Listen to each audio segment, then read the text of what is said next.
আমি রাসেল আহমেদ আপনাদের স্বাগত জানাচ্ছি যমুনা টেলিভিশনের নিয়মিত আয়োজন 24 ঘন্টায় প্রেজেন্টেড বাই আশিস সানশাইন। সমসাময়িক রাজনীতির বিষয়গুলো নিয়ে আমরা আলোচনা করি, আজকেও আলোচনা করতে চাই এবং এজন্য স্টুডিওতে আমরা তিনজন অতিথিকে আমন্ত্রণ জানিয়েছি। তাদের সাথে আমরা শুরুতেই পরিচিত হয়ে নিচ্ছি। ডান দিক থেকে শুরু করছি। অ্যাডভোকেট হাসনাত কাইয়ুম, প্রধান সমন্বয়কারী রাষ্ট্র সংস্কার আন্দোলন, আপনাকে আলোচনায় স্বাগত। ধন্যবাদ। রয়েছেন জনাব সৈয়দা আসিফা আশরাফি পাপিয়া, বিএনপি দলীয় সাবেক সংসদ সদস্য, আপনাকে আলোচনায় স্বাগত। আপনাকে অসংখ্য ধন্যবাদ। এবং রয়েছেন জনাব আরমান হোসেন, কেন্দ্রীয় সংগঠক এনসিপি, সাবেক সদস্য, বিচার বিভাগ সংস্কার কমিশন, আপনাকে আলোচনায় স্বাগত। আলোচনা শুরু করছি। একটু শুরুতে যেটি আজকে আদালতের একটি রায় এসছে 21 আগস্ট গ্রেনেড হামলার যে প্রথম রায়, সেটি নিয়ে একটু শুরু করছি। এই পর্বে একটু পাপিয়াপার কাছ থেকেই শুরু করি। 21 আগস্ট গ্রেনেড হামলার রায় আপনি নিশ্চয়ই দেখেছেন। আপিল বিভাগের সব আসামি খালাস পেয়েছে এবং অর্থাৎ আগে হাইকোর্টের যেটি রায়টি ছিল সেখানে কিছু পর্যবেক্ষণ আদালত এসে পরিবর্তন করেছে, এছাড়া মোটামুটি প্রায় একই রকম। একটু জানতে চাই যে আসলে 21 আগস্ট তাহলে কারা করেছে বা কারা জড়িত, আদৌ কেউ জড়িত কিনা, বা তাদের কি হবে আসলে? 21 আগস্টে কারা জড়িত এটা একমাত্র শেখ হাসিনাই বলতে পারবে। তার মানে আমি দৃঢ়ভাবে বিশ্বাস করি এখন পর্যন্ত। কেন শেখ হাসিনা? শেখ হাসিনা জানে এই কারণে, কারণ এটার সাথে ভারতীয় গোয়েন্দা সংস্থা ব্যাপকভাবে জড়িত এবং এই 21 আগস্ট তৈরি করে দুটো দলের ভিতর যে বিভাজন এবং যে দূরত্বের সীমারেখা এবং যে ঘৃণা এবং যে সমস্ত বিদ্বেষী মানে ব্যবস্থাটা তৈরি হয়েছে কিন্তু 21 আগস্টকে কেন্দ্র করেই কিন্তু। তো শেখ হাসিনা বলতে পারবে এই কারণে, আপনি দেখেন যেখানে 21 আগস্টের ঘটনাটা ঘটেছে সেটা কিন্তু তাদের ভেন্যু ছিল না। ভেন্যু তারা চেঞ্জ করে নিয়ে আসলো, এখানে মুক্তাঙ্গন থেকে তারা তাদের পার্টি অফিসের সামনে নিয়ে আসলো। তারপরে এখানে তৎকালীন সময় আমি পত্রপত্রিকা যেটা পড়েছি 21 আগস্টে ক্ষমতায় ছিলেন, হ্যাঁ আমরা ক্ষমতায় ছিলাম, তৎকালীন সময় পত্রপত্রিকা সহ যেগুলো দেখেছি যে শেখ হাসিনা যে গাড়িটাতে চড়ে ওখানে এসেছিলেন মিটিং স্থলে, তারপরে কিন্তু সেই গাড়িটা চলে যায়, পরে অন্য একটি গাড়িতে উনি আসেন এবং মার্সিডিজ ব্র্যান্ডের বুলেট প্রুফ গাড়িতে বুলেট লেগেছে এবং সেটা ট্র্যাপসা খাইছে। এই যে ব্যাপারগুলো, সেখানে বিদেশ থেকে মার্সিডিজ গ্রুপের লোকেরা কিন্তু আসছিল যে আমাদের গাড়িতে খাওয়ার কথা না, তদন্ত করতে। তারপরে বিদেশ থেকে ইন্টারপোলও নিয়ে আসা হলো। ইন্টারপোল যখন নিয়ে আসা হলো তখন তারা প্রত্যেকে কিন্তু ভারতে চিকিৎসার জন্য চলে গেলেন। দেখেন 21 আগস্ট নিঃসন্দেহে একটা দুঃখজনক ঘটনা এবং এইরকম বিশৃঙ্খল দুঃখজনক ঘটনা, রাজনীতি ক্ষমতায় থাকি আর বিরোধী দলে থাকি, বাংলাদেশের মানুষ হিসেবে কিন্তু এগুলো আমাদের কারোরই প্রত্যাশা না, কারণ এটা একটা বর্বরোচিত এবং জঘন্য ক্ষমতা। কিন্তু বাংলাদেশের ট্র্যাডিশনটা হচ্ছে রাষ্ট্রীয় ক্ষমতায় যে থাকবে সেই হচ্ছে হত্যাকারী, আর বিরোধী দলের উপর নির্যাতন করছে রাষ্ট্রীয় ক্ষমতার যন্ত্র। এই যে একটা মানে ধারাবাহিক যে একটা চিন্তা চেতনা এবং ধারা, সেইটাতে বিএনপিকে দোষারোপ এবং দোষী সাব্যস্ত করার, কিন্তু রাষ্ট্রে যারা ক্ষমতায় থাকবেন তারা দায়ী না হলেও মানে দায় কি এড়াতে পারেন? দায় তো এড়ানোর যে ব্যাপারটা, দায় কি আর এড়ানো যায়? তার কারণ এনএসআই, ডিএসবি, ডিজিডিএফআই সবকিছুর ভিতরে দীর্ঘদিন যাবৎ বাংলাদেশের একটা ব্যাপক বাসা বেঁধেছে এবং তাদের লোকজন দিয়ে তারা কোথায় কি আপনি যাই বলেন, বাংলাদেশের 1/11 থেকে শুরু করে এই যে ঘটনাগুলো, এগুলো সব আপনি এস.এম. কিবরিয়ার হত্যা থেকে শুরু করে সিলেটে তৎকালীন সময় ব্রিটিশ যে হাই কমিশনার ছিলেন তার উপর বোমা হামলা থেকে শুরু করে, তারপরে বার্নিকাটের এই যে বাসাতে দেখলেন বদিউল মজুমদারের বাসায় যে গেল সেখানে ককটেল হামলা থেকে শুরু করে সব কিছু বাংলাদেশে, আমি ব্যক্তিগত ধারণা থেকে বলছি, ব্যক্তিগতভাবে মানসিকভাবে আমি দৃঢ়ভাবে বিশ্বাস করি যে এগুলোর সাথে বাংলাদেশের এই ঘটনাগুলির সাথে ভারতের গোয়েন্দা সংস্থা ব্যাপকভাবে জড়িত। বিশেষ করে 64টা জেলায় বোমা হামলা, 21 আগস্ট সহ যতগুলি বিশৃঙ্খল উদিচি দেখেন আওয়ামী লীগের সময় ঘটেছে, রমনা বটমূলে সিপিবির সম্মেলন অনুষ্ঠানে, উদিচির অনুষ্ঠানে, এগুলো সব হচ্ছে তাদের একটা পাতানো খেলা। এস.এম. কিবরিয়ার মতো একজন লোক যখন আহত হলেন, রক্তাক্ত হলেন, তাকে তো উচিত ছিল একটা হেলিকপ্টারে করে নিয়ে এসে তার চিকিৎসার সুবন্দোবস্ত করা, একটা মাইক্রোবাস, একটা অ্যাম্বুলেন্সে করে এত দুরূহ পথ, ব্লিডিংয়ে তো উনি রক্তশূন্যতাই কিন্তু শেষ পর্যন্ত মারা গেলেন। এখন পর্যবেক্ষণগুলো আসলে ঠিকঠাক মতো করে না পড়ে আইনগতভাবে যে পর্যবেক্ষণগুলো দিয়েছে সেগুলো আমি আজকে আপনাকে উপস্থাপন করতে পারছি না, কারণ আমরা সবাই প্রেস কনফারেন্স শাহজাহান সাহেবের যেটা, এইটুকুই আমাদের কিন্তু পুঁজি এবং মূলধন বর্তমানে। কিন্তু তারপরে এটা যখন জাজমেন্ট আকারে বের হবে তখন এইটার পর্যবেক্ষণগুলো কি আছে কি নাই সেটা একটা রাষ্ট্রীয় ক্ষমতা হিসেবে দায় অবশ্যই আমাদের ঘাড়ে সবাই চাপিয়েছে, এবং আমরা এটা যথেষ্ট নিরপেক্ষভাবে বেগম খালেদা জিয়াকে অনেক উদ্বিগ্ন দেখেছি, এবং তৎকালীন সময়ে এনএসআই, ডিএসপি, ডিজিএফআই যারা প্রধান ছিলেন তাদেরকে, আর নিজেরা আমরা প্রধানমন্ত্রীর দপ্তরে গেছি তখন, যে তাদের যে উদ্বিগ্নতা, এবং তারা সবাই এক বাক্যে এই ঘটনা নিয়ে হতবিহ্বল, এবং আইভি রহমানের সাথে প্রচণ্ডভাবে দেখা করার জন্য চেষ্টা করেছে। শেখ হাসিনাকে ফোন পর্যন্ত বেগম জিয়া নিজে দিয়েছে, তারপর যা রিসিভ করেনি, আইভি রহমানকে দেখতেও দেয়নি। পরতকাল যেহেতু সামরিক হাসপাতালে যখন ছিলেন তখন দূর থেকে দেখে আসা ছাড়া আর করার কিছু থাকে না। তো বাংলাদেশটা আসলে একটা ভারতীয় করত রাজ্যের যে পরিস্থিতি, এই করত রাজ্যের বহিঃপ্রকাশেই কিন্তু 21শে আগস্টের ঘটনা। তারপর আপনি বলতে পারেন যে জর্জ মেয়ার মতো নাটক কেন করলেন, এটা কেন হলো, এটা কোন খাতে প্রভাবিত করতে গেলেন। পুলিশ সবসময় একটা অতি উৎসাহী এবং নিজেকে একটা সেফ জায়গা নিয়ে যায়।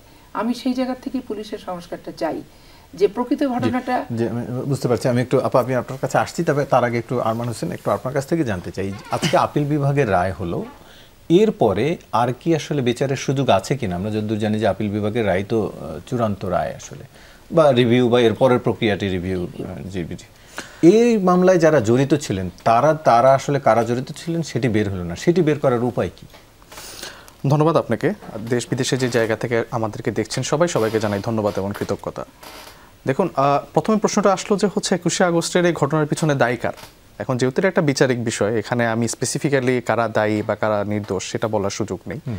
তবে এখানে একটা জিনিস যেটা আমাদের সবার লক্ষ্য রাখতে হবে, যে আদালতের রায়ের মধ্যে যে একটা তারতম্য বা আদালতের রায়ের মধ্যে যে একটা পরিবর্তন চলে আসলো, সে পরিবর্তনটা আসলে কি এটা স্বাভাবিক পরিবর্তন, নাকি ক্ষমতার পালাবদলের সাথে আমাদের আদালতের আচরণ, আদালতের রায় বা তাদের যে দৃষ্টিভঙ্গি তা পরিবর্তন হয়ে যায় কিনা।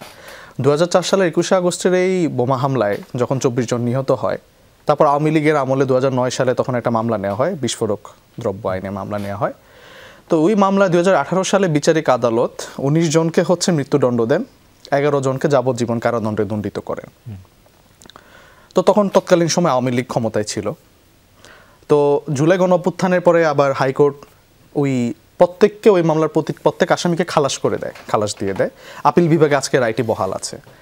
তো এখন একটা বিষয়, পাপিয়াপা একটা কথা বললেন যে হচ্ছে কেউ যদি ক্ষমতায় থাকে তাহলে ঘটনার দোষ কি তার উপর যাওয়াটাই বাঞ্ছনীয় কিনা বা এটা কি যাওয়া স্বাভাবিক কিনা, সে প্রশ্নটা করলেন। আমি সেখানে একটু উল্টোভাবে প্রশ্নটা করি, যদি যেই ক্ষমতায় আসুক বা ক্ষমতায় যদি কেউ পার্টিকুলার টাইমে আসে, সে কি নির্দোষ হয়ে যায় কিনা আদালতের কাছে, সেটাও একটা প্রশ্ন হতে পারে। তো আমি এখানে কাউকে কারা দোষী কারা নির্দোষ সেই প্রশ্নে আমি যাব না। আদালত বিচারিক বিষয়, তারা তথ্য প্রমাণ দেখে এখানে রায় দিয়েছেন, আপিল বিভাগ আজকে রায় দিয়েছে। এই রায়ের পরে খুব একটা আর বেশি সুযোগ নাই, যদি না এটাকে আবার যদি আদালতের কাছে আবার রিভিউ করার যদি আর কোনো প্রচেষ্টা না থাকে, সেক্ষেত্রে আর এই মামলাটা এখানে নিষ্পত্তি হয়েছে বলে বলা যায়।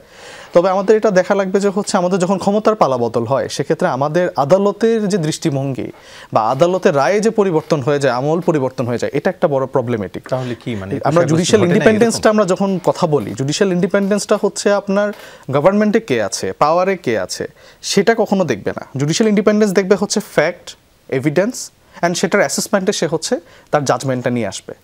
এখন যে আদালত, বিচারিক আদালত 2018 সালে এই যে 30 জনকে মৃত্যুদণ্ড অথবা যাবজ্জীবনের আসামি হিসেবে সাব্যস্ত করলো বা তথ্য প্রমাণের ভিত্তিতে তাদেরকে দোষী হিসাবে পেল, সেই জায়গায় তারা আসলে কিসের ভিত্তিতে পেল একটা প্রশ্ন থেকে যায়। কারণ আপনি যখন একজনকে যাবজ্জীবন কারাদণ্ড দিচ্ছেন বা ক্যাপিটাল সেন্টেন্স দিচ্ছেন, মৃত্যুদণ্ড দিচ্ছেন, এটা কিন্তু আপনার প্রচুর পরিমাণে স্ক্রুটিনি হয়ে আপনি এই রায়টা পাবলিশ করবেন বা এই রায়টা আপনি পাস করবেন। তো সেই জায়গায় তাদের ভিত্তিটা কী ছিল একটা প্রশ্ন থেকে যায়। আর এটাই এতটাই যে ভিত্তিহীন যে 24 সালে এসে প্রত্যেকেই খালাস পেয়ে গেল, সেটাও একটা প্রশ্ন রাখে যে তাহলে বিচারিক আদালতের ভিত্তিটা কী ছিল, বা খালাস হয়ে যাওয়ার ক্ষেত্রে তাহলে ঘটনার আসল পরিক্রমাটা কী ছিল, সেটাও একটা প্রশ্ন থাকে। তো বিচারিক বিষয় আমরা হয়তো খুব একটা বেশি ভিতরে মন্তব্য করতে পারবো না, তবে এটা আমাদের কাছে মনে হয় এটা প্রতীয়মান বা দৃশ্যমান যে ক্ষমতার পালাবদলের সাথে দেশের আদালতের চিন্তাভাবনা, আদালতের দৃষ্টিভঙ্গি এবং আদালতের কার্যক্রম বদলে যায়। তো এটা আসলে কখনো কাম্য না। আমরা যখন সেপারেশন অফ জুডিশিয়ারির কথা বলছি, জুডিশিয়াল ইন্ডিপেন্ডেন্সের কথা বলছি, আমাদের আদালতের নিরপেক্ষ দৃষ্টিভঙ্গিটা আমরা চাইবো। আর এমন কোনো ঘটনা আমরা চাইবো না যেখানে আকাশ পাতাল পার্থক্য হয়ে যায় আদালতের এক আদালতের সাথে আরেক আদালতের ফাইন্ডিংস অথবা জাজমেন্টের ক্ষেত্রে। এটাও আসলে প্রত্যাশিত না, কারণ আপনি যখন ক্যাপিটাল সেন্টেন্স দিচ্ছেন, যাবজ্জীবন দিচ্ছেন, এটা খুবই কিন্তু আপনার সেন্সিটিভ বিষয়। কিসের ভিত্তিতে দিলেন, আবার কৃষি ভিত্তিতে সেটা হাইকোর্টে এসে একদম পরিবর্তন হয়ে গেল, সবাই খালাস পেয়ে গেল, সেটা একটা প্রশ্ন রাখে। তো আমরা সেই জায়গাটা অবশ্যই বলবো যে হচ্ছে আমাদের জুডিশিয়ারির আরও অনেক বেশি পরিমাণে ইমপ্রুভমেন্ট এবং আরও অনেক বেশি পরিমাণে নিরপেক্ষভাবে কাজ করার জায়গা রয়েছে। হাসনাত কামাল ভাই, একটু আপনার কাছে শুরুতে এই বিষয়টি জেনে পরে আরেকটি বিষয় আমি একটু আনবো আপনার দৃষ্টিতে। শুরুতে একটু জানতে চাই যে এই যেটির কথা বললো আরমান, যেটি বললেন, আমরা তো এটিও দেখেছি যে আওয়ামী লীগের আমলে ওই সময়টাতে আওয়ামী লীগের যারা ক্ষমতাসীন ছিলেন তারা সকল মামলায় খালাস পেয়ে যেতেন। এখন আবার দেখা যাচ্ছে বিএনপি বা জামাতের যারা রয়েছেন, কখনো কখনো হয়তো এনসিপিরও যারা, তারা আবার সব মামলায় খালাস পেয়ে যাচ্ছেন অথবা ওই অর্থে শাস্তি হচ্ছে না। ঘটনাটি কি আসলে মিরাকেল? এটা হচ্ছে মিরাকল তো না, আমাদের দিকে লম্বা করে বলা যাইতো, কিন্তু এটা বলা তো এই সুযোগ নাই। ভারতবর্ষের যে উচ্চ আদালত, একেবারে ধরেন যেটাকে ব্রিটিশদের প্রথম যে আদালত ছিল, সেইটাই আসলে পলিটিক্যাল আদালত হিসেবে কাজ করছে। একেবারে যদি ধরেন ওদের প্রথম রায়, সেই রায় হচ্ছে জুডিশিয়াল কিলিং ছিল। সেই ক্যারেক্টার থেকে বেরোনো গেল না কেন 2 বার স্বাধীন হওয়ার পরও, এইটা হচ্ছে আসলে বাবার বিষয়। আপনি ব্রিটিশ থেকে 47-এ স্বাধীন হলেন, তারপরে আদালতকে স্বাধীন করা গেল না। 71 একদম যুদ্ধ করে স্বাধীন করলেন, তারপরে স্বাধীন করা গেল না।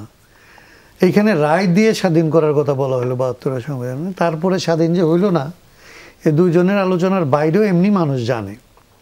এটা আমরা যতই ধরেন বিভিন্ন কায়দায় আলোচনা করার চেষ্টা করি, কিন্তু এইটা এখনো পর্যন্ত একেবারেই একটা পলিটিক্যাল বিশেষত উচ্চ আদালত পলিটিক্যাল গভর্নমেন্টের পলিটিক্যাল ডিসিশনগুলিকে আসলে কার্যকর করে আসছে এখন পর্যন্ত, এটাই দেখা যাচ্ছে। বিশেষত 24-এর পরে এইটা একেবারেই ধরেন কোনোভাবে কাম্য ছিল না। 24 ওই জায়গাগুলি থেকে আসলে আদালতকে, সংসদকে, পুলিশকে এগুলি বের করবে, এরকম একেবারে একটা কংক্রিট জায়গা থেকে মুভমেন্টটা ছিল।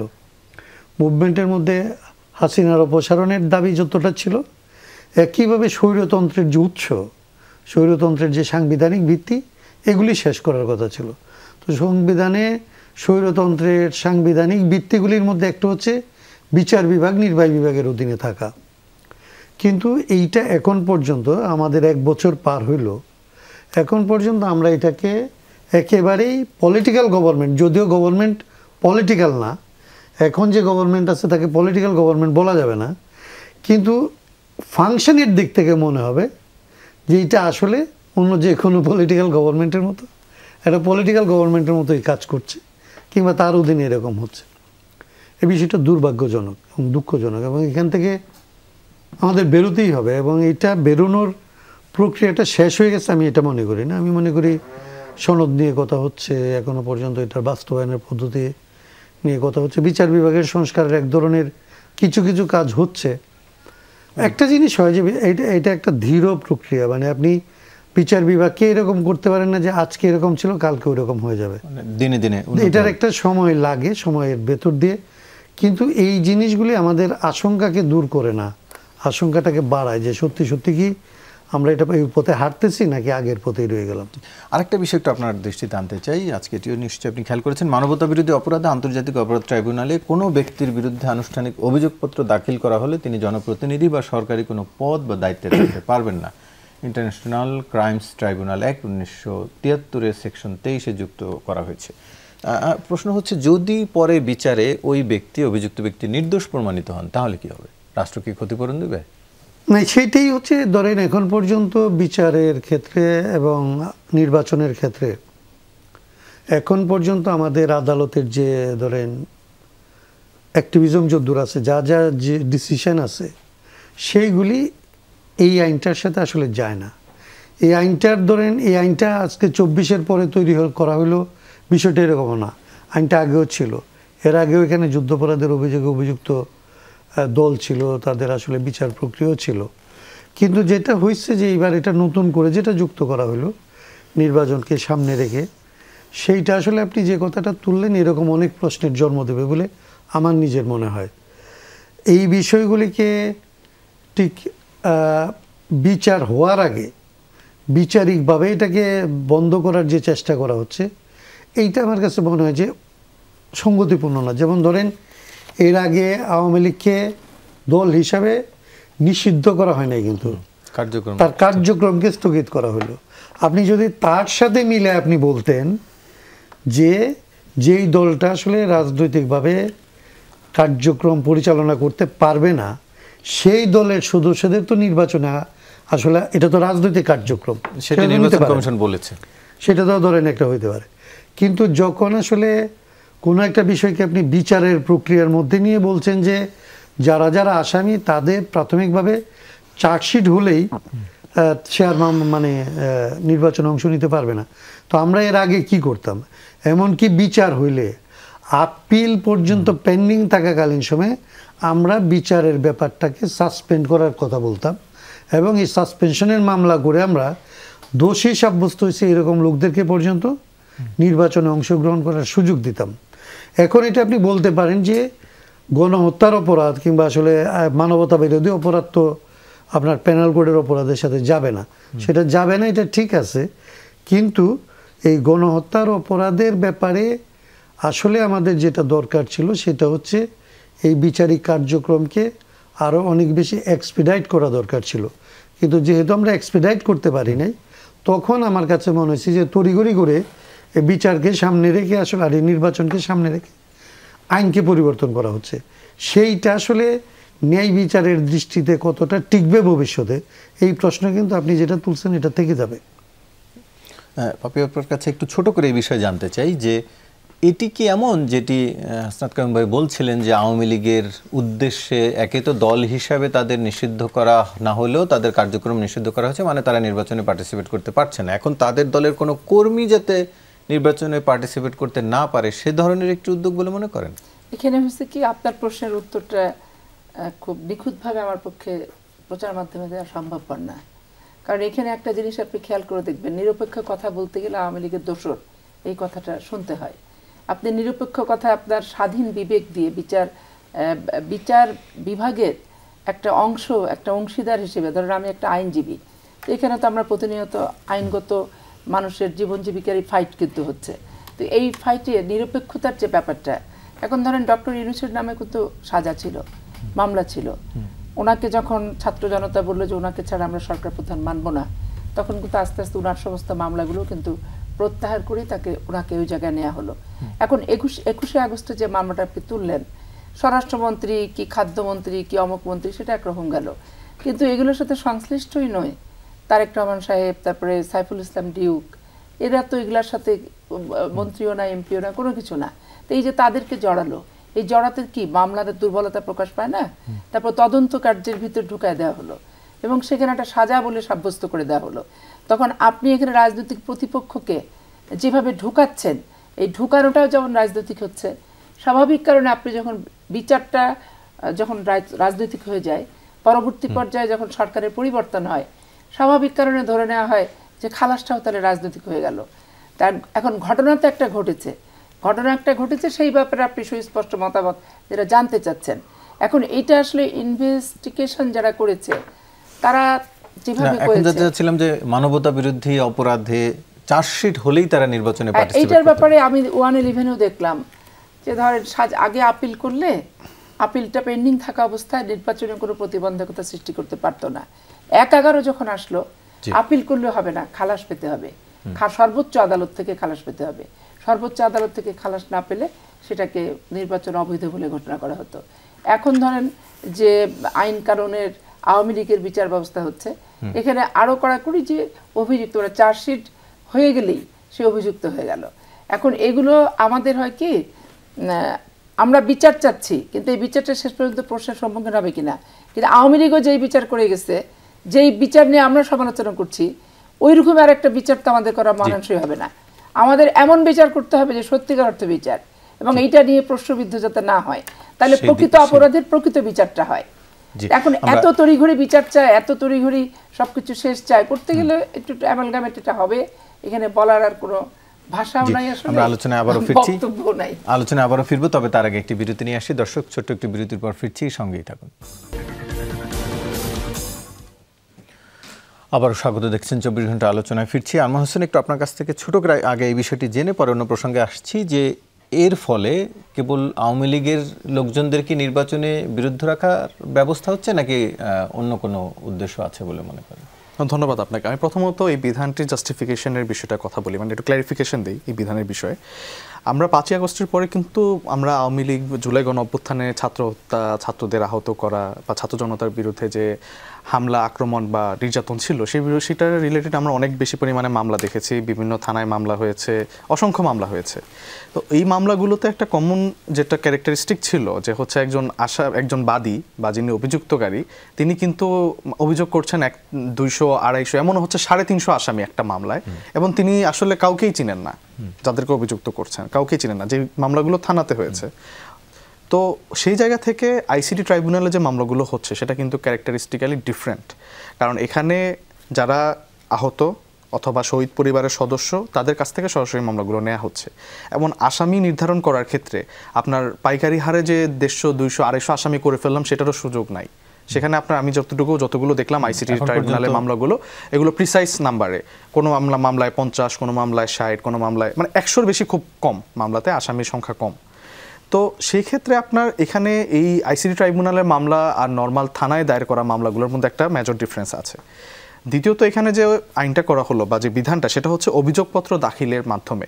এখন আইসিটি ট্রাইব্যুনাল যেভাবে ফাংশন করছে, তারা কিন্তু একটা টাইম নিয়ে প্রিসাইজ অ্যান্ড পারফেক্ট ট্রায়ালটা দেওয়ার জন্যই হচ্ছে যতটুকু কাজ করে। আমরা যারা দেখছি যে তারা যেভাবে কাজ করছে টাইম নিয়ে, যে এই ট্রায়ালটাকে যেন ফিউচারে প্রশ্নবিদ্ধ না করা যায়, বা এই ট্রায়ালটাকে যেন পরবর্তীতে কোনো কোর্ট, আদালত বা সরকার এসে যেন পরিবর্তন করে ফেলতে না পারে, জাস্ট প্রশ্নবিদ্ধ জাজমেন্ট বা প্রশ্নবিদ্ধ আইনি প্রক্রিয়ার মাধ্যমে যেন পরিবর্তন করতে না পারে, তারা সেই চেষ্টাটাই করছেন। না, কিন্তু চার্জশিট তো আসলে চূড়ান্ত বিচার না। চার্জশিট চূড়ান্ত বিচার, তাহলে সেটা আমি এগ্রি করি। কিন্তু আমি প্রসেসটার কথা বললাম, কারণ যে প্রসেসটার মধ্যে দিয়ে যায়, আমাদের দেশে চার্জশিট হয় কিরকম, একটা মামলায় পুলিশ যেটা ইন জেনারেল করে, চার্জশিট সবার নামেই দিয়ে দেয়, আসামি যে কয়জনকে করছে অত বেশি তার ওনারা এই এফোর্টটা দেয় খুবই কম, মানে এক্সেপশনাল কেস ছাড়া খুব একটা এফোর্ট দেয় না। ওই যারা আসামি তাদের বিরুদ্ধে চার্জশিটটা এমনিতেই দিয়ে দেয়, খুব এক্সেপশনাল কেস ছাড়া। পরবর্তীতে আদালতে ট্রায়ালে গেলে তাদেরকে তখন ডিটারমাইন করা হয় তাদের কতটুকু তারা অ্যাকিউজড বা কতটুকু তারা কনভিক্টেড, সেটা আদালত ডিটারমাইন করে। বাট আইসিটি ট্রাইব্যুনালের যে জুডিশিয়াল প্রসেসটা আমরা 5ই আগস্টের পর যেটা দেখছি, সেটা কিন্তু ডিফারেন্ট। কারণ প্রত্যেকটা চার্জশিট যেটা সাবমিট করা হচ্ছে, এটা সময় নিয়ে এবং প্রপার তদন্তের মাধ্যমে করা হচ্ছে, যতটুকু আমরা অবজার্ভ করেছি। এবং মামলা দেখা গেল যে হচ্ছে আসামি করার ক্ষেত্রে যাকে তাকে মামলার আসামি করে ফেলা, কোনো কানেকশন ছাড়া, কোনো সংশ্লিষ্টতা ছাড়া যে কাউকে আসামি করে ফেলা, সেটাও হচ্ছে না। তো সেক্ষেত্রে আমি মনে করি, আমি এটাকে পজিটিভলি দেখি, যে হচ্ছে যে অভিযোগপত্র যদি কারো বিরুদ্ধে থাকে, এবং কিন্তু এখন পর্যন্ত যে সিনারিও, এগুলো তো আপেক্ষিক হয়ে যাচ্ছে। মানে যেই সরকার ক্ষমতায় থাকছে তারা বলছে তাদের এই আইনি প্রক্রিয়াগুলো সঠিক, আবার বিরোধী পক্ষে আসলে তখন তারা বলছে সঠিক। যেমন এই যুদ্ধাপরাধের মামলার কথাই যদি ধরেন, এখন আবার এই আমলে এসে বলা হচ্ছে যে সেই সময় নানান কিছু ত্রুটি ছিল। আবার এখনকার এই যে আইসিটির মামলা, সেটি আবার নিশ্চয়ই ক্ষমতার পরিবর্তন হলে পরে সরকার এসে বলবে যে না, আগেরগুলোতে নানান ত্রুটি ছিল, এরা প্রপারলি জাস্ট তদন্ত করেনি, তারপরে চার্জশিট দেওয়া হয়েছিল, বলতেই তো পারে। এসব প্রশ্ন তো আসতেই পারে। না, প্রশ্ন কেউ করতে পারে। এখন কথা হচ্ছে যে আপনি জুডিশিয়াল প্রসেসটা কতটুকু আপনি পারফেক্টলি অ্যান্ড প্রিসাইসলি আপনি কন্ডাক্ট করেছেন, সেটার উপর আপনার এটা বিচার করতে হবে। কারণ আপনার কোনো সরকার এসে প্রশ্ন করলেই তো এটা অবৈধ হয়ে যাচ্ছে না। আর প্রশ্ন করার মাধ্যমে যদি পারফেক্ট ট্রায়াল প্রসেস, তো ইমপারফেক্ট হয়ে যাবে না। তো সেক্ষেত্রে আপনার, আমি যেটা বললাম যে ফান্ডামেন্টাল ডিফারেন্স আছে। আমরা যে মামলাগুলো থানায় দেখছি আর আইসিটিতে যে ট্রায়াল প্রসেসটা, এটার মধ্যে ডিফারেন্স আছে। টাইম নিয়ে আমি যতগুলো মামলা দেখলাম, টাইম নিয়ে তারা যেন এখানে মানে কারো প্রতি যেন এটা প্রিজুডিস না তৈরি করে, সেটাই তারা চেষ্টা করছেন। জি, আপনার কাছে আলোচনায় আবারও ফিরবো, তবে একটু যেতে চাই অ্যাডভোকেট হাসনাত কাইয়ুম ভাই, একটু আপনার কাছে জানতে চাই যে আপনি নিশ্চয়ই খেয়াল করেছেন যে চলতি অর্থ বছরে কিছুদিন আগে ব্যয় সংকোচনের একটি উদ্যোগ নিয়েছিল সরকার, এবং সেখানে গাড়ি কেনার ক্ষেত্রে সংকোচনের কথা বলা হচ্ছিল। কিন্তু আগামী সরকারে যারা মন্ত্রী হবেন তাদের জন্য 60টি বিলাসবহুল গাড়ি কেনার সম্মতি দিয়েছে অর্থ মন্ত্রণালয়। মানে কতজন মন্ত্রী হবেন বা কারা হবেন, সংখ্যাটাও কি ঠিকঠাক হয়ে গেল কিনা আলাপ আলোচনার মাধ্যমে? এগুলি হচ্ছে আসলে আমাদের জন্য একটা খুবই দুর্ভাগ্যজনক একটা পরিস্থিতি আর কি। আমি জানি না এটা কোন কারণে, কোন জায়গা থেকে আসলে এই সিদ্ধান্তগুলি হয়, কারা এই সিদ্ধান্তগুলি কেন নেয়। আপনার এখন পর্যন্ত অর্থনীতির আমাদের যে অবস্থা, কিংবা আসলে নির্বাচন নিয়ে যে অবস্থা, ভবিষ্যতের সরকার নিয়ে আসলে যে ধরনের এখনো পর্যন্ত আছে, এইটা একটা যদি হয়, আমি জানি না যে কেউ কেউ যদি ধরেন, যেমন মানুষের মধ্যে একটা সন্দেহ আছে যে নির্বাচন ঠিক সময় হবে কি না, তারা যদি দেখাইতে যায়, তারা যেরকম প্রেস উইং থেকে বলে যে এই নির্বাচন হবেই এবং এটা ফেব্রুয়ারির মধ্যেই হবে, এটা একদিনও এর বাইরে যাবে না, সেইটার পক্ষে আসলে এক ধরনের ক্যাম্পেইন আকারে করলো কি না যে নির্বাচন তো হবে হবে, মন্ত্রীদের জন্য আমরা গাড়ি পর্যন্ত কিনতেছি, এরকম একটা জিনিস একটা পলিটিক্যাল গভর্নমেন্ট করলে খুব বেশি, কারণ এটা আমাদের দেশে পলিটিক্সটা যে জায়গায় গেছে তাতে খুব অশোভনীয় মনে হইতো না। কিন্তু এই সরকারের যেগুলি দায়িত্ব, এই সরকারের যেগুলি আমরা বারবার বলছি যেগুলি তাদের প্রায়োরিটি হওয়া দরকার, সে বারবার ফোকাস থেকে আসলে সরে গিয়ে এইখানে মানুষের ভোগান্তিকে উপেক্ষা করে এমন সব জায়গায় তারা ফোকাস দিয়ে যাচ্ছে যেটা আসলে এই সরকারের কাছ থেকে মানুষ আশা করে না, আমরা তো করি নাই। আপনার এই সরকারকে কেন এখন তার গাড়ি কিনতে হবে? কেউ কোনো রাজনৈতিক দল তাদের বলছে? একটা থাকে তো আমাদের রাজনৈতিক দলগুলির সাথে তাদের বিভিন্ন বিষয়ে কথা হচ্ছে, কখনো কি আপনাদের কোনো জায়গা থেকে মনে হয়েছে যে কোনো একটা রাজনৈতিক দলের দিক থেকে বলা হয়েছে যে আগামীতে আমরা যারা সরকার আসবে তাদের জন্য গাড়ি টাড়ি কিনে? মানে কি এইটা আসলে আপনার রাজনৈতিক দলগুলিকে নিয়ে ধরেন মানুষের যে সমস্ত আক্ষেপ থাকে, দুঃখবোধ থাকে, তার চাইতে তো ধরেন এর সাথে তো মিলে না। তার বাইরে ধরেন এর আগে পর্যন্ত যেটা আলাপ হচ্ছিল যে এই রাজনৈতিক দলগুলির বাইরে আর যারা মন্ত্রী হবে তাদের বাইরে এখন নির্বাচনের নামে কিংবা নির্বাচনের অফিসারদের জন্য আরেক ধরনের গাড়ি কেনার চিন্তা করা হচ্ছে, এবং সেই গাড়িগুলি সবসময়ই অনেক বেশি বিলাসবহুল হইতে হয়। কেন এটা, মানে কিসের সাথে মিলে এটা করে তারা? আমি এটার কোনো ধরনের ব্যাখ্যা বিশ্লেষণ কোনো সরকারকে করতে দেখিনি। এই সরকার 8 তারিখে সরকারের উপর যখন দায়িত্ব দেওয়া হয়েছিল, আমরা তাদের সাথে 12 তারিখে মিট করছিলাম, 11 তারিখে আমরা তাদের জন্য একটা প্রেসক্রিপশন বানাইছিলাম যে এই জিনিসগুলি আপনাদের করা উচিত। তার মধ্যে আমাদের একটা জায়গা ছিল তাদের কাছে দাবি যে আপনাদের ট্রান্সপারেন্ট থাকা দরকার এবং আপনাদের একটা নজির স্থাপন করা দরকার, যাতে পরের সরকার এসে আসলে ট্রান্সপারেন্সি থেকে বেরোইতে না পারে। আপনারা কী ভিত্তিতে সিদ্ধান্ত নেন, কেন নেন, সেই সিদ্ধান্তগুলির আসলে আপনাদের লজিকগুলি মানুষের সামনে আপনাদের বলা উচিত।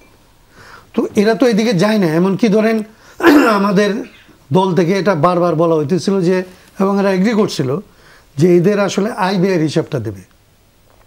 কোনো সরকার আসলে তাদের নিজেদের মন্ত্রীদের কিংবা এমপিদের আয় ব্যয়ের হিসাবটা 5 বছর পরে আমরা যখন পাই তখন দেখি যার 200 কোটি টাকার সম্পদ ছিল তারপরে নির্বাচনে 2000 কোটি 14,000 কোটি টাকা হয়েছে।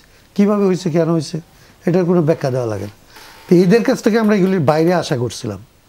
কিন্তু এই সরকারের আচার আচরণ রাজনৈতিক সরকারগুলির চাইতেও আসলে অনেক সময় হাস্যকর মনে হয়, এবং এইটা হচ্ছে এরকম একটা ব্যাপার যে এইবার যে মন্ত্রীদের জন্য গাড়ি কেনার তাদের যে মনোযোগ এবং এইখানে যে তাদের ছাড় দেওয়া, এই ফাইল কারা আসলে প্রসেস করে, এই ফাইল কারা তুলে এবং এটাকে কিসের ভিত্তিতে আসলে এই ফাইল অনুমোদন হয়, এইটা আসলে খুব জানা দরকার।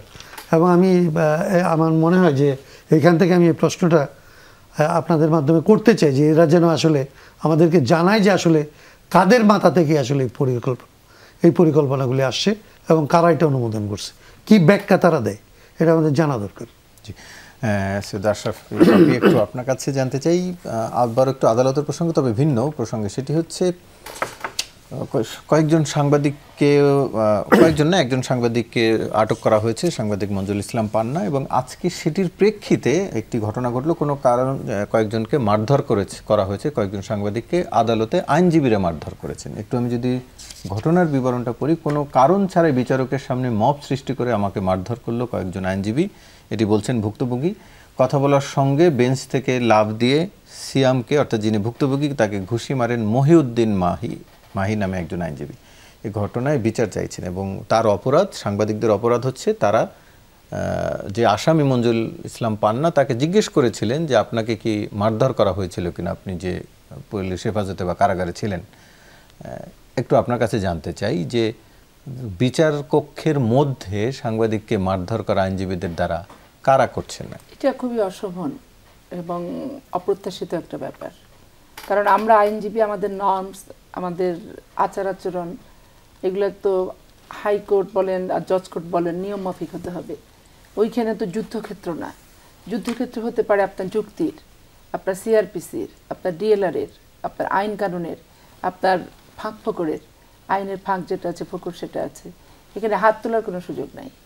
তো অতি উৎসাহী হয়ে কেন হাত তুলেছে এবং তোলাটা যে অনুচিত, মানুষের আবেগ, রক্ত মাংসের শরীরে আবেগ, অনুভূতি, প্রতিহিংসা থাকতেই পারে, কিন্তু প্রয়োগের ক্ষেত্রটা, প্রয়োগের জায়গাটা, প্রয়োগের ভাষাটার একটা সীমারেখা এবং মাত্রাজ্ঞান থাকা দরকার বলে আমি মনে করি। এটা তো আমি এমন কোনো পরিস্থিতি, পরিবেশ বর্তমানে সেইভাবে উদ্ভব হয় নাই যে সাংবাদিককে ধরে। এই মাত্রা জ্ঞানগুলো ইদানিং একটু বেশি কমে যাচ্ছে বলে মনে হচ্ছে না? প্রায় সময় আদালতে এখন সাংবাদিককে মারধর করা হয়েছে, এর আগে আসামিদেরকে মারধর করা হতো। এটা তো বর্তমান বেশি স্বাধীনতা পেয়ে যাচ্ছে, আর 15 বছরের এমন ক্ষোভ পুঞ্জীভূত ক্ষোভ বহিঃপ্রকাশের একটা মানদণ্ড হিসেবে মনে করা হচ্ছে, যার কারণে এটা হচ্ছে। তবে রাস্তাঘাটে যেখানে মব তৈরি হোক, যাই হোক, আদালত প্রাঙ্গণে, আদালতের ভিতরে এটা প্রত্যাশিত না প্রথমত। আর দ্বিতীয়ত ভাই যে কথাটা বললেন, এই যে গাড়ি কেনা, এটা হচ্ছে কি গাছে কাঁঠাল গোপে তেল, এবং এই সরকার নিজেকে নিজে বিতর্কিত করে ফেলে এবং এরা একটা ভাব দেখাচ্ছে যে নির্বাচনের খুব প্রস্তুতি নিচ্ছে, মন্ত্রীর গাড়ি কিনে। কিন্তু এদের আবার বডি ল্যাঙ্গুয়েজ বিভিন্নভাবে আইনশৃঙ্খলা পরিস্থিতি অবনতি থেকে শুরু করে এই যে কিছু অপ্রত্যাশিত ঘটনা আদালত থেকে শুরু করে বাংলাদেশের বিভিন্ন জায়গায় ঘটছে এবং যার কারণে যে অস্থিতিশীল পরিবেশে উদ্ভব করছে, মানুষ উদ্বেগ, উৎকণ্ঠা বেড়ে যাচ্ছে, নির্বাচন থেকে শুরু করে সব কিছু নিয়ে সন্দেহের তৈরি হচ্ছে, এই বিষয়গুলা এই বিশেষজ্ঞ, বিশেষ বিশেষ ক্ষেত্রের বিশেষজ্ঞ ব্যক্তিদের মাথায় কিন্তু এটা আসছে না। মন্ত্রীদের গাড়ি কেনার দায় এদের আছে কি? এই কারণে কি এদেরকে অন্তর্বর্তীকালীন সরকার উপদেষ্টা বানানো হয়েছে? যে সমস্ত সচিবালয়ের সচিবরা এই সমস্ত দরপত্র, কাগজপত্র অনুমোদন করতে আনে, ফাইল তো ছুঁড়ে ফেলা উচিত, কারণ এটা এদের দায় না, এটা দায়িত্ব না। আর যে মন্ত্রীগুলো গাড়ি ব্যবহার করছে সে গাড়িগুলো কোথায় গেল? অকশনে দিবে? 20 টাকার গাড়ি 3 টাকায় বেচবে? এটাও তো একটা মানে করাপশনের একটা অংশ এবং জায়গা। তো এগুলো থেকে দূরে থাকাটাই সবচেয়ে উত্তম, কারণ এর চেয়ে রাষ্ট্রের গুরু দায়িত্ব আরও অনেক কিছু আছে তাদের। জি, ছোট করে আমি এই প্রসঙ্গে একটু আরমান হোসেনের কাছ থেকে জেনে নিয়ে বিরতিতে যেতে চাই। সেটি হচ্ছে যেই আমরা দেখছি যে চীন সফরের পরে এসে আপনারা বিএনপির প্রতিষ্ঠাবার্ষিকীতে স্বাগত জানাতে গেছেন দলের পক্ষ থেকে, সেটি হতেই পারে রাজনৈতিক শ্রদ্ধাবোধের জায়গা থেকে, কিন্তু সামগ্রিকভাবেই দেখা যাচ্ছে যে আপনারা একটু চুপ আছেন। এর কারণ কি? মানে এই 60টা গাড়ির কোনো একটি ভাগবাটোয়ারা আপনারা টাচ্ছেন কিনা? না, আমরা তো পাচ্ছি না, আমাদের এখনো মন্ত্রিত্ব আমরা গ্রহণ করতে পারি নাই, যেহেতু আমাদের গাড়ি পাওয়ার সম্ভাবনা নেই। ভবিষ্যতে পাবেন? ভবিষ্যতে যদি হওয়া যায় তখন সেটা অন্য বিষয়, কিন্তু এখন তো আমরা এখনো মন্ত্রিত্বর বিষয়টা নিয়ে এখনো কনসার্ন না, কারণ দেশে এখনো রাজনৈতিকভাবে অনেক রকম সংকট চলমান আছে। যে জুলাই সনদ হলো, ঐকমত্য কমিশনে 2 মাস বসে এত আলোচনার মাধ্যমে যে সনদটা তৈরি হলো, সেটার বাস্তবায়ন নিয়ে একটা ধোঁয়াশা তৈরি হলো। দেশের আইন শৃঙ্খলা পরিস্থিতি, তারপর নির্বাচনের লেভেল প্লেইং ফিল্ড আদৌ নিশ্চিত করা যাবে কিনা, এসব অনেক রকম রাজনৈতিক সংকট চলমান। তো সেক্ষেত্রে আসলে গাড়ি আসলে আমরা সামনে কয়টা পাবো, কে আদৌ পাবো কিনা, সেটা নিয়ে আমাদের কনসার্ন থাকার কোনো সুযোগ নাই। তবে এই জায়গায় একটা বিষয় হচ্ছে নির্বাচন, বিএনপির প্রতিষ্ঠাবার্ষিকীতে আমাদের যে অংশগ্রহণ, সেটা হচ্ছে জুলাই গণঅভ্যুত্থান পরবর্তী সময়ে আমাদের রাজনৈতিক যে সম্প্রীতি, সেই সম্প্রীতি এনসিপি সবসময় বিশ্বাস করে। রাজনীতির মাঠে আমার আপনার সাথে আলোচনা হবে, সমালোচনা হবে, তর্ক বিতর্ক হবে, আমাদের মধ্যে ডিফারেন্স থাকবে, কিন্তু বাংলাদেশপন্থী রাজনীতি যে নীতি নিয়ে আমরা আগাচ্ছি, সেক্ষেত্রে আপনি আমার সহযোদ্ধা বা আপনি আমার সাথে আমি বলবো যে হচ্ছে আপনারা আমাদের সাথী, যে রাজনৈতিক দলই। এনসিপি কি বিএনপির সাথে জোট করতে যাচ্ছে কিনা সেটা পরের প্রশ্ন, বা সেটা এখনো পর্যন্ত জোট করার কোনো চিন্তাভাবনা এখনো পর্যন্ত নাই এনসিপির, বা বিএনপির সাথে আমাদের এখনো পর্যন্ত জোট করা নিয়ে কোনো আমাদের অফিসিয়ালি আমরা কখনো বসি নাই। তবে রাজনৈতিকভাবে যে সম্প্রীতির জায়গা, কারণ আওয়ামী লীগ তার রাজনৈতিক শাসন আমলে বা গত 15 বছরে রাজনৈতিক সম্প্রীতি বলতে যে একটা বিষয় আছে, বা রাজনৈতিক সম্প্রীতি বলে যে একটা উদাহরণ থাকতে পারে, এই জিনিসটাই নষ্ট করে ফেলছে। তো সেই জায়গা থেকে আমরা জুলাই গণঅভ্যুত্থান পরবর্তী সময়ে ফ্যাসিবাদ মুক্ত বাংলাদেশে আমরা প্রত্যেকটি রাজনৈতিক দলের সাথে বন্ধুত্বপূর্ণ সম্পর্কে বিশ্বাস রাখতে চান। সংস্কার নিয়ে আরও কিছু প্রশ্ন আপনার কাছে রয়েছে, সেটি নিয়ে আমরা আলোচনায় ফিরবো, তবে তার একটি বিরতি নিয়ে আসি। দর্শক সঙ্গেই থাকুন, ফিরছি কিছুক্ষণের মধ্যেই। আবারও স্বাগত, দেখছেন 24 ঘন্টা আলোচনা। শুরু করছি আবারও আরমান হোসেনকে দিয়ে এই পর্বে আলোচনা শুরু করছি। ফেব্রুয়ারিতে সাধারণ নির্বাচনের পক্ষে জাতিসংঘ আজকে গোয়েন লুইস প্রধান উপদেষ্টার সাথে সাক্ষাৎ করেছেন এবং সে আলোকে এই তথ্যটি এসেছে গণমাধ্যমে। একটু আপনার কাছে জানতে চাই, যে সংস্কারের কথা আপনারা বলছিলেন এবং গেল কয়েকদিন আগে এমনটিও বলা হয়েছে সংস্কার ছাড়া নির্বাচন হতে দেওয়া হবে না, একদম এইভাবেই বলা হয়েছিল। নাসিরউদ্দিন পাটোয়ারিও তার সংকেতটি নিশ্চয়ই মনে আছে আপনার। তাহলে আসলে কোন দিকে আপনারা কি নির্বাচন কিভাবে ঠেকাবেন? না, নির্বাচন ঠেকানোর প্রশ্ন কি, আমরা নির্বাচনের বিপক্ষে কোনো অবস্থান নিচ্ছি না। আপনি ফেব্রুয়ারিতে নির্বাচন দেন অথবা তার আগে পরে দেন, সেটা প্রশ্ন না। যেটা প্রশ্ন হচ্ছে জুলাই গণ অভ্যুত্থানের পরে অন্তর্বর্তীকালীন সরকার যে দায়িত্ব নিলেন, সেটা শুধু তারা নির্বাচন, একটি সুষ্ঠু নির্বাচন করে যাবেন বা নির্বাচনের মাধ্যমে ক্ষমতা হস্তান্তর করা হবে সেজন্য আসেন নাই। বা জুলাই গণ অভ্যুত্থানে যারা জীবন দিল, যারা আহত হলো, তারা শেখ হাসিনাকে তার ক্ষমতা থেকে নামিয়ে অন্য একটা নতুন সরকার নিয়ে আসবে, এটার জন্য তারা কিন্তু আত্মত্যাগ করেন নাই। এখানে যে বিষয়টা আসছে 5ই আগস্টের অভ্যুত্থানের পরে, সেটা হচ্ছে আমাদের সংস্কার প্রক্রিয়া। কারণ গত 54 বছরে স্বাধীন হওয়ার পরেও আমরা 54 বছরে আমাদের রাষ্ট্রীয় অবকাঠামোর যে পরিবর্তন দরকার ছিল, আমাদের সাংবিধানিক প্রতিষ্ঠানগুলো যেভাবে স্বাধীনভাবে কাজ করা দরকার ছিল, কোনোটাই ঠিকমতো ফাংশন করে নাই। তো সেই জায়গা থেকে আমাদের একটা সংস্কারের অভূতপূর্ণ একটি প্রয়োজনীয়তা দেখা দিয়েছে এবং সেই জায়গা থেকে আমরা সংস্কার কমিশন গঠন করা হলো। ঐকমত্য কমিশনে আমরা 70টা রাজনৈতিক দল বসলাম, বসে সংস্কার জুলাই সনদটা আমরা তৈরি করলাম, চূড়ান্ত করার মোটামুটি চূড়ান্তই করলাম আমরা। তো সেই জায়গা থেকে এখন যেটা গুরুত্বপূর্ণ টপিক হওয়ার কথা ছিল বা যেটা পয়েন্ট অফ ডিসকাশন হওয়ার কথা ছিল, যে সনদটাকে আমরা কীভাবে বাস্তবায়িত করব। তো ওই জায়গা থেকে এখন একটা ধোঁয়াশা তৈরি হলো যে হচ্ছে সনদ বাস্তবায়নের আমরা যেটা প্রপার আইনি ভিত্তির কথা বলছি, সেটা এখনো পর্যন্ত নিশ্চিত করা যাচ্ছে না। এমনও কথা শুনতে পাচ্ছি আমরা যে জুলাই সনদের কোনো আইনি ভিত্তি না দিয়েই নির্বাচনের দিকে চলে যাওয়া হবে। সেটা অবশ্যই জুলাই গণ অভ্যুত্থানের পরে যে অন্তর্বর্তীকালীন সরকার, তার যে ম্যান্ডেট, তার যে প্রতিশ্রুতি, তার ভঙ্গের শামিল। এখন নির্বাচন ঠেকানোর বিষয় হচ্ছে, নির্বাচন ঠেকানো অ্যাকচুয়ালি ওই কথাটা না। আমরা যেটা বলছি যে আপনি যখন শহীদের রক্তের উপর দিয়ে আপনি যখন ক্ষমতায় আসলেন, সেখানে অবশ্যই তারা কি কারণে রক্ত দিল বা কী কারণে এই 5ই আগস্টের গণ অভ্যুত্থানটা ঘটলো, এর পিছনে কারণটা কী ছিল, সেটাকে আপনার অবশ্যই অ্যাসেস করতে হবে এবং সেটাকে আপনাকে অবশ্যই স্যাটিসফাই করতে হবে। এখন আপনি যদি বিচার বিভাগের প্রয়োজনীয় সংস্কার না করেন, আপনি যদি নির্বাচন ব্যবস্থার প্রয়োজনীয় সংস্কার না করেন, আপনি যদি সাংবিধানিক প্রতিষ্ঠানগুলোর ক্ষেত্রে যদি আপনি ফেয়ার নিয়োগগুলোর ইনশিওর করতে না পারেন, সেক্ষেত্রে আপনি প্রপার একটা সুষ্ঠু নির্বাচনও দিতে পারবেন না। তো সেই জায়গা থেকে জুলাই সনদের বাস্তবায়ন প্রক্রিয়া নির্ধারণ করা ছাড়া বা বাস্তবায়ন প্রক্রিয়া নির্ধারণ না করে যদি আমরা নির্বাচনের দিকে এগিয়ে যাই, সেটা আমি মনে করি যে জুলাইয়ের সাথে প্রতারণার শামিল। এটা স্পষ্টভাবে জুলাইয়ের সাথে প্রতারণা হবে যদি আপনি সংস্কার বাস্তবায়ন না করে অথবা সংস্কারের আইনি ভিত্তি না দিয়ে, জুলাই সনদের আইনি ভিত্তি না দিয়ে আপনি যদি নির্বাচনের দিকে এগিয়ে যান। তো সেই জায়গা থেকে আমরা কথা বলেছি, আমাদের নাসিরউদ্দিন পাটোয়ারির যে বক্তব্য ছিল তার এসেন্সটা এটাই, যে হচ্ছে যদি সংস্কারের যদি আপনি যে একটা ম্যান্ডেট নিলেন, একটা প্রতিশ্রুতি নিলেন এই জনগণের কাছ থেকে, বা জনগণকে আপনি যদি ডক্টর ইউনূস স্যারের যদি আপনি পূর্বের বক্তব্যগুলো দেখেন, ক্ষমতা গ্রহণ করার পরে বিচার এবং সংস্কারের একটা প্রতিজ্ঞা কিন্তু উনি জাতির কাছে করেছেন। তো বিচারের আমরা দৃশ্যমান অগ্রগতি দেখতে চেয়েছি। এখনো পর্যন্ত কিন্তু এই আইসিটিতে যে পরিমাণ চার্জশিটগুলো দাখিল হওয়ার কথা মামলা অনুযায়ী, খুব কম চার্জশিট দাখিল হলো। চার্জশিট দাখিল হওয়ার মাধ্যমে ট্রায়াল প্রসেসটা শুরু হয়, সেটা কিন্তু খুব একটা স্যাটিসফ্যাক্টরি লেভেলে নেয়। দ্বিতীয় বিষয় হচ্ছে যে সংস্কারের যে বাস্তবায়ন প্রক্রিয়া, এটা আপনাকে জুলাই সনদ যখন আপনি বাস্তবায়ন করার কথা আসবে, সেটা আপনি কীভাবে করবেন সেটা একটা বড় প্রশ্ন আসে। আমরা আমাদের জায়গা থেকে বলছি গণপরিষদ নির্বাচনের মাধ্যমে জুলাই সনদ বাস্তবায়নের বিষয়টা সবচেয়ে পারফেক্ট লিগ্যাল, এটা হবে যে মেথড।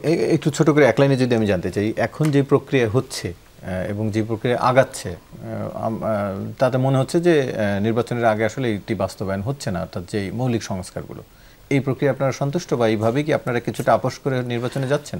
আপোষ করার কোনো সুযোগ নেই, তাহলে এখানে আপোষ করার কোনো সুযোগ নেই। এনসিপি প্রয়োজনে নির্বাচনে অংশগ্রহণ করবে না, আমরা এখনো ওইটা ডিসিশন নেই না, কারণ ঐকমত্য কমিশন আমাদের সাথে যেভাবে ওই জুলাই সনদের বাস্তবায়ন নিয়ে যে বসার কথা সেটা এখনো বসেননি, সেটা এখন আলোচনা চলমান, আলোচনা হবে। তবে এখন পর্যন্ত আমরা যেটা এমফাসিস করছি যে হচ্ছে জুলাই সনদের আপনার প্রপার আইনি ভিত্তি নিশ্চিত না করে আপনি নির্বাচনের কথা বলতে পারেন না, এটাই হচ্ছে আমাদের। অ্যাডভোকেট হাসান কাইম, একটু আপনার কাছে জানতে চাই, ত্রয়োদশ জাতীয় সংসদ নির্বাচনকে ঘিরে অন্য কোনো দেশ হস্তক্ষেপের চেষ্টা করছে এমন তথ্য অন্তর্বর্তী সরকারের কাছে নেই বলে জানিয়েছেন পররাষ্ট্র উপদেষ্টা তৌহিদ হোসেন। এর আগে আসলে আমরা গেল কয়েকদিন ধরেই প্রতিবেশী দেশগুলোর হস্তক্ষেপের কথা শুনছিলাম, 2,500 কোটি টাকা সহ নানানভাবে, কিন্তু সরকারের কাছে তথ্য নেই। এখন সরকারের কাছে তথ্য আছে কি, কিংবা অনেক সময় তার তথ্য সে প্রকাশ করে কিনা, পাবলিশ করে কিনা, সেটা আরেকটা ব্যাপার। কিন্তু এমনিতে জনগণের মধ্যে এক ধরনের আশঙ্কা আছে কিংবা একটা অনুমান কাজ করে যে আসলে এইখানে যে নির্বাচন হওয়ার যে সম্ভাবনা, সেই ক্ষেত্রে অভ্যন্তরীণ বাধার চাইতে আন্তর্জাতিক বাধা কিংবা আসলে আঞ্চলিক বাধাটা কম গুরুত্বপূর্ণ না, এবং সেইটা নিয়ে আসলে এক ধরনের আশঙ্কা কিংবা ভেতরে রাজনৈতিক দলগুলির ভিতরে এক ধরনের অস্থিরতা আছে। এইটা আমরা রাজনৈতিক ক্ষেত্রে দেখতে পাই। তো সেইটা আসলে অনেক সময় সরকার কিংবা রাষ্ট্র কিভাবে সেটা প্রকাশ করবে, এটা তাদের ব্যাপার। আমি ওই তাদের যেটা প্রকাশ্য ভাষ্য, এটার উপরে নির্ভর করতে চাচ্ছি না এখনো পর্যন্ত, কারণ অনেক সময় দেখা যায় অনেক ঘটনা ঘটে, তারপরে বলে রাষ্ট্র আসলে অবহিত ছিল না কিন্তু তাতে আসলে ঘটনা কিংবা দুর্ঘটনার কিংবা বাস্তবতার আসলে কোনো পরিবর্তন হয় না। আমি এইটার সাথে শুধুমাত্র যে জায়গাটা একটু আগে আরমান যেটা আলাপ করতেছিল, আমি যে জিনিসটা মনে করি যে একটা ভালো লক্ষণ আমি মনে করি যে চীন থেকে ঘুরে আসার পরে এনসিপির মধ্যে যে আসলে এক ধরনের উপলব্ধির পার্থক্য ঘটছে বলে আমার কাছে মনে হয়েছে। তো সেটা শুধু বিএনপির সাথে না, আমি মনে করি যে ওরাও এটা বলছে যে অন্যান্য সমস্ত রাজনৈতিক দলগুলির সাথে আসলে তারা এই আচরণটা চর্চা করতে চায়। এটা হইলে আরও আগে থেকে হইলে বাংলাদেশের রাজনীতিতে আমাদের অ্যাচিভমেন্ট আর একটু বাড়তে পারতো বলে আমার নিজের ব্যক্তিগত ধারণা। আরেকটা জিনিস আমি যেটা বলতে চাই সেটা হচ্ছে যে সংস্কারের প্রশ্নে আমার কাছে মনে হয় যে আসলে পদ্ধতিগত যে তর্কটা, একদম পদ্ধতির যে গুরুত্ব, এটা নিয়ে কোনো আলাপই করা গেল না। এবং আমি একটা জিনিস মনে করি যেটা হওয়া দরকার ছিল, মানে আপনি জনগণ আপনাকে কী জন্যে কখন ক্ষমতা দেয়, জনগণের কাছ থেকে ক্ষমতাটা, আপনি যখন স্থানীয় সরকার নির্বাচনে যান আপনি জানেন যে স্থানীয় সরকার এসে চেয়ারম্যান হবে, মেম্বার হবে, স্থানীয় সরকার পরিচালনা করবে। আপনি যখন জাতীয় সরকার সংসদ নির্বাচনে যান তখন আপনি জানেন যে সংসদের ক্ষমতা হচ্ছে সে আইন বানাবে, সরকার বানাবে এবং সংবিধান অনুযায়ী দেশ চালাবে। বড় জোট তার 3/2 সদস্য হইলে সে সংবিধানের কিছু পরিমাণ জায়গায় সংশোধন করতে পারবে। আপনি যদি বাংলাদেশকে এখন মনে করেন সংস্কার করবেন, তাইলে আপনার জনগণের কাছ থেকে এরকম একটা সংস্কার সভার নির্বাচন করে তার কাছ থেকে এই অনুমোদনটা নিতে হবে যে আসলে সংবিধানের এই জায়গায় আমরা পরিবর্তন করতে চাই। সেইটা করা হবে কি না, এইটার সাথে কিন্তু বাংলাদেশের ভবিষ্যতের অনেক জিনিস নির্বাচন করেও যদি আপনি তারপরেও যান, সেইটার পরেই যে বাংলাদেশে আসলে একটা স্বস্তি ফেরত আসবে এইটা কিন্তু নিশ্চিত করে বলা যায় না। তো আরমানদের সাথে আমি এই আশঙ্কাটা যুক্ত করতে চাই যে বাংলাদেশে এইটা নিয়ে আলাপ হবে, আমরা এখনো পর্যন্ত প্রত্যেকেই মনে করতেছি আলাপ করব, কিন্তু যেটা দরকার সেটা হচ্ছে যে বাংলাদেশের বাস্তব যা প্রয়োজন সে অনুপাতে আসলে জনগণের কাছ থেকে মতামত নিয়ে জনগণের আকাঙ্ক্ষা বাস্তবায়ন করার জন্য পদ্ধতি আবিষ্কার করা। কি কি মুখস্থ পদ্ধতি আমাদের ছিল সেখানে না থাকা, সেটা যদি আমরা নতুন করে সংবিধান বানাইতে চাই নিশ্চয়ই আমরা গণপরিষদ নির্বাচন করব। যদি আমরা এটা সংস্কার করতে চাই তাইলে আমরা সংস্কার সভা কিংবা সংস্কার পরিষদের নির্বাচন করব। এই জায়গাগুলি যেন আমরা মাথায় রাখি। জি, পাপি আপা, একটু আপনার কাছে জানতে চাই, পররাষ্ট্র উপদেষ্টা আরও একটি কথা বলেছেন, দেশে ফেরার সিদ্ধান্ত তারেক রহমানকে নিতে হবে, দরকার হলে ডকুমেন্ট দেবে সরকার। মানে তার মানে বোঝা যাচ্ছে সরকারের দিক থেকে কোনো সমস্যা নেই, কোনো কাগজপত্রের প্রয়োজন হলে ট্রাভেল পাস সহ সেই সংক্রান্ত কোনো ঝামেলা নেই। প্রশ্ন হচ্ছে তারেক রহমান কবে ফিরবেন বা ফেরার ইচ্ছা পোষণ করছেন? তা উনি কবে ফিরবেন এটা আমাদের স্ট্যান্ডিং কমিটির সদস্যদের, মানে আমাদের দলের ভিতরে সর্বোচ্চ ঊর্ধ্বতন পর্যায়ে আছেন, তারা ছাড়া আসলে আমার পক্ষে বলা এটা সম্ভবপর না। এটা একমাত্র তারেক সাহেব এবং ওনারাই বলতে পারবেন যে কবে আসতে চান, এরা কবে আনতে চান। অন্য কোনো বাধা কি আছে দেশের মধ্যে? এটাও আমি বলতে পারবো না প্রথমত। আর দ্বিতীয়ত আমি যে আরমানের যে কথাটা, যে মানুষ আত্মাহুতি দিচ্ছে, মানুষ জীবন দিচ্ছে শুধু অন্য একটা সরকার আনার জন্য না। মানুষ 15 বছর আওয়ামী লীগের অত্যাচারে যেভাবে অতিষ্ঠ ছিল, শেখ হাসিনার পতন এবং বিদায় এটাই ছিল মানুষের মুখ্য এবং একমাত্র উদ্দেশ্য। কারণ আমরা তো কোনো লিফলেট আকারে গলায় বেঁধে আমরা যাই নাই যে হচ্ছে এই অন্তর্বর্তীকালীন সরকারকে 5 বছর রেখে দিতে হবে, এই 5 বছরে প্রতীক পাবে শাপলা, এনসিপি নিবন্ধন পাবে, একটা জাতীয় রাজনীতি করার মতো বাংলাদেশে 300 সিটে 400 আসন পেয়ে যাবে, সরকার গঠন করার মতো পরিস্থিতি আসবে, নির্বাচনে বিজয় হওয়ার মতো পরিবেশ আসবে। এই সমস্তকে কেন্দ্র করে কিন্তু আন্দোলন হয়নি। হাসিনার অত্যাচারে এমন কোনো শ্রেণী ছিল না, এমন কোনো দল ছিল না, এমন কোনো মত ছিল না যে যারা নির্যাতিত হয় নাই। এই নির্যাতনের বহিঃপ্রকাশটাই কিন্তু জুলাই আগস্টের অভ্যুত্থান। কেবলমাত্র শেখ হাসিনার পতনই কি? শেখ হাসিনার পতন, আচ্ছা, শেখ হাসিনার পতন হওয়ার পরে যে বিষয়গুলোকে, আগেও যে বিষয়গুলো, কেন শেখ হাসিনা এত স্বৈরাচার হলো, কেন শেখ হাসিনা জনগণ ছাড়া, জনগণের ভোট ছাড়া 3 বার ক্ষমতায় থেকে গেল কিনা? বিভিন্ন দেয়ালে যে গ্রাফিতি আঁকা হয়েছে সেগুলো খেয়াল করেছিলেন? দেখছি আমি বলতেছি একটার পর একটা, যে শেখ হাসিনা কেন স্বৈরাচার হলো। তাহলে অদূর ভবিষ্যতে কোনো রাজনৈতিক সংগঠন শেখ হাসিনার মতো স্বৈরাচার হতে যাতে না পারে সেই প্রতিষেধক ইনজেকশনটা দিতে হবে। এবং সেই একটা ভালো মতো বেড়াজালের ভিতরে আইনের বেড়াজাল এবং লজ্জা শরমের বেড়াজাল এবং জনগণের সাথে এই প্রতারণা এবং বেইমানি যাতে করতে না পারে একটা শক্ত সামর্থ্য সংস্কার প্রয়োজন। তো এই সরকার আসার পর থেকে আমরা সবাই কিন্তু বলছি যে স্বৈরাচার যাতে হতে না পারি এবং ওই ধরনের আচরণ বাংলাদেশ আর যাতে করতে না পারে, জনগণের ভোট ছাড়া প্রহসনের ভোট দিয়ে আর যাতে নির্বাচিত হয়ে অট্টহাস এবং আস্ফালন ঘটাতে না পারি, সেই বিষয়গুলোই তো এই বর্তমান সরকারকে অনেক সিনসিয়ার হওয়া উচিত ছিল এবং তড়িৎ গতিতে এগুলো আনা উচিত ছিল। দেখেন 1 বছর যাবৎ আলোচনার বৈঠকে আমরা আছি, আপনি যে কাঠামোগত পরিবর্তনের কথা বলছেন সেগুলো বাস্তবায়নের জায়গায় কিন্তু আমরা নাই। না, সরকারও তো সেই কাঠামোগত পরিবর্তন করতে চায়, কিন্তু দলগুলোর ঐক্যমত হচ্ছে না। মানে আপনারা সবাই ঐক্যমত পৌঁছাতে পারছেন না। বিচার বিভাগকে যদি আপনার সেপারেশন করে, এই ব্যাপারে কি আপনি মনে করেন শুধু তো বিচার বিভাগ না? আমি একটা বলি, তারপর নির্বাচন কমিশনকে ডিসি ইউনো ওসির হাত থেকে নিয়ে এসে আলাদা সচিবালয় করে তাদের কর্ম কমিশন এবং তাদের হচ্ছে লোকবল নিয়োগ করে তাদেরকেই যদি অন্যান্য রাষ্ট্রের মতো নির্বাচন পরিচালনা করার মতো একমাত্র তাহলে এখানে কারোর আপত্তি আছে কি? আপত্তি তো নাই। তারপর আমি স্বৈরাচার যাতে হতে না পারি, তা আমি স্বৈরাচার হতে না পারি, এগুলো নিয়ে তো যারা অন্তর্বর্তীকালীন সরকার উপদেষ্টা আছেন তাদের দীর্ঘদিনের পেপার ওয়ার্ক, তাদের বক্তৃতা, তাদের হচ্ছে রিসার্চ আছে এগুলাতে, তো সেগুলো অ্যাপ্লাই করলেই তো হয়। সরকার তো সেটা চাইছে, কিন্তু রাজনৈতিক দলগুলো না চাইলে তারা কিভাবে কোথায় চাচ্ছে সরকার? মানে ঐক্যমত না হলে সরকার নড়াচড়া খুবই কম। আপনি যত কথা বলেন, বিশেষ করে বড় দলগুলো সংস্কার নিয়ে নড়াচড়া সরকারের খুবই কম, এবং একটা ভালো জিনিস নিয়ে সরকারের যে অ্যাডামেন্সি, এটা আমি এখন পর্যন্ত অবলোকন করিনি। আবার এই অন্তর্বর্তীকালীন সরকার একটা বিশাল টাইম ধরে থাকবে, এটাও তাদের ভাবমূর্তি দেশে যেমন বিদেশেও তেমন কিন্তু প্রশ্নবিদ্ধ অবস্থায় যাবে। কারণ তারা যে দ্রুত গতিটা দেখানো উচিত ছিল, মন্ত্র গতিতে আছে।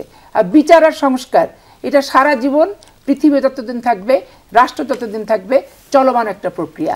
অবশ্যই স্বচ্ছতার সাথে এই প্রক্রিয়াকে আগায় নেওয়ার জন্যই সকল রাজনৈতিক সংগঠনকে ঐক্যমতে পৌঁছাতে হবে। এটাই আমি দৃঢ়ভাবে বিশ্বাস করি। আপনি ঐক্যমতে যদি না পৌঁছান, আজকে আমি গেলাম আর লঙ্কার রাবণ হলাম, আর একজন গেল সেও লঙ্কার রাবণ হলো। রাবণ তো আমরা চাই না, রাবণ তো আমরা চাই না, আমরা সুশাসন চাই। সেই জায়গাতেই তো সমস্যা, জনগণের সমস্যা, সেই জায়গাটার সমাধান করতে হবে। তো অভিযোগের তীরটি আপনাদের দিকেই, যে আপনারাই চাইছেন না সেই কাঠামোগত। এগুলো আমরা যেহেতু বড় দল, দীর্ঘদিন রাষ্ট্রীয় ক্ষমতা ছিলাম, সরকারি বিরোধী দলে, স্বাভাবিক কারণে আমাদেরকে সবাই ধরবেই। এটা একটা স্বাভাবিক ন্যাচারাল প্রক্রিয়া, ন্যাচারাল প্রক্রিয়া এটা। এখনকার কমিশনের সভাগুলো তো সেই অভিযোগটি আসছে যে না, এটা আমাদেরকে অভিযোগ ভিত্তিহীনভাবে দেওয়া হচ্ছে। কারণ আমরাই সংস্কারে অনেক ব্যাপারে ঐক্যমত হয়েছি, এবং ধরেন রাষ্ট্রপতি প্রধানমন্ত্রীর ক্ষমতার যে ভারসাম্য, সেইগুলো নিয়ে একই ব্যক্তি 2 টার্মের বেশি 3 টার্ম থাকতে পারবে না, সেগুলো নিয়ে এগুলো তো ঐক্যমত আমরা পৌঁছেছি। শুনেন, গণতন্ত্রের সৌন্দর্য হতে দ্বিমত এবং ঐক্যমত দুটোই কিন্তু থাকবে, ভিন্ন মত। একবারে আপনি অ্যাবসলিউটলি ঐক্যমতে পৌঁছাবেন, এক লাইনে আমরা শেষ করতে চাই, আমাদের নোট অফ ডিসেন্ট থাকবে না, এটা গণতন্ত্রের সৌন্দর্য। আচ্ছা, আমি জাস্ট সংক্ষিপ্তভাবে বলি, এই যে সংস্কার প্রক্রিয়ায় বাধা, এই সংস্কার প্রক্রিয়ায় বাধা সবচেয়ে বড় জায়গাটাই হচ্ছে বিএনপির এই দ্বিমত পোষণ করাটা। কেন বলছি? সাংবিধানিক প্রতিষ্ঠানগুলোতে যে নিয়োগ দেওয়া হয়েছে সেখানে তারা দ্বিমত করেছে। জুলাই সনদের বাস্তবায়নের ক্ষেত্রেও তারা দ্বিমত করেছে। তিনজনকে আলোচনায় অংশ নেওয়ার জন্য ধন্যবাদ জানাচ্ছি। দর্শক, এই ছিল আজকে 24 ঘন্টার আয়োজন, সাথে থাকার জন্য ধন্যবাদ সবাই।